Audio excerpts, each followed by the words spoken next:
Guys, welcome back to channel Ruth and Joseph channel. നിങ്ങൾക്ക് എന്നെ കാണാൻ പറ്റുന്നില്ല എന്ന് എനിക്കറിയാം. അപ്പം ഞാൻ ഇന്ന് ഒറ്റയ്ക്കാണ് വീഡിയോ ചെയ്യുന്നത്, ജോബിന് പഠിക്കാനുള്ളതുകൊണ്ട്. അപ്പം ഞാൻ വരച്ചതിൽ ഏറ്റവും നല്ല പടങ്ങൾ കാണിച്ചു തരാൻ പോവാണ്. സോ ഇതാണ് ഫസ്റ്റ് വൺ. സെക്കൻഡ് വൺ ഈ കാണുന്ന ആണ്. തേർഡ് വൺ അതിൻ്റെ താഴെ കാണുന്ന സ്നേക്കാണ്.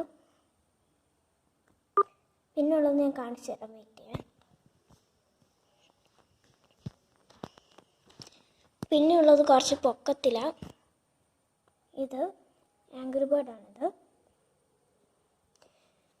പിന്നെ ജുറാസിക് പാർക്ക് കണ്ടപ്പോൾ വരച്ചതാ. ഇതെന്ത് ഡൈനോസറാണെന്ന് എനിക്കറിയത്തില്ല, ഞാൻ ചുമ്മാ വരച്ചതാ. പിന്നെ വേറൊരു ആംഗ്രി ബേർഡ്. എല്ലാവരും ഇത് ക്യൂട്ട് ബേർഡാണെന്നാണ് പറയുന്നത്. പിന്നെ ഞാനിത് 5 minutes ക്രാഫ്റ്റ് വർക്കിൽ നിന്ന് ഡ്രോയിങ് ടിപ്സിൽ നിന്ന് കണ്ടു വരച്ചത്. പിന്നെ ഒരു സ്റ്റാർ ഫിഷും കൂടെ വരച്ചത്. അപ്പോൾ ഇതൊക്കെയാണ് എൻ്റെ ഏറ്റവും നല്ല പിക്ചേഴ്സ്. പിന്നെ നിങ്ങളുടെ അടുത്ത് പറയാനുള്ളത് എന്താണെന്ന് പറഞ്ഞാൽ, ഞങ്ങൾ നാളെ വീഡിയോ ഇടുമെന്ന് പറഞ്ഞ് ഉദ്ദേശിച്ചത് 17th ആയിരുന്നു, ഇന്നായിരുന്നു. അപ്പം ഡേറ്റ് പറയാൻ അങ്ങ് മറന്നു പോയതാണ് ഗൈസ്. അപ്പം ഇന്നത്തെ വീഡിയോ ഇത്ര മാത്രമേ ഉള്ളൂ. നിങ്ങൾക്ക് ഞാൻ കാണിച്ച എല്ലാ പടങ്ങളും ഇഷ്ടപ്പെട്ടെങ്കിൽ തീർച്ചയായും ഇന്നത്തെ വീഡിയോ ഡണ്ണും ലൈക്കും സബ്സ്ക്രൈബും ചെയ്യാൻ മറക്കല്ലേ. ബൈ.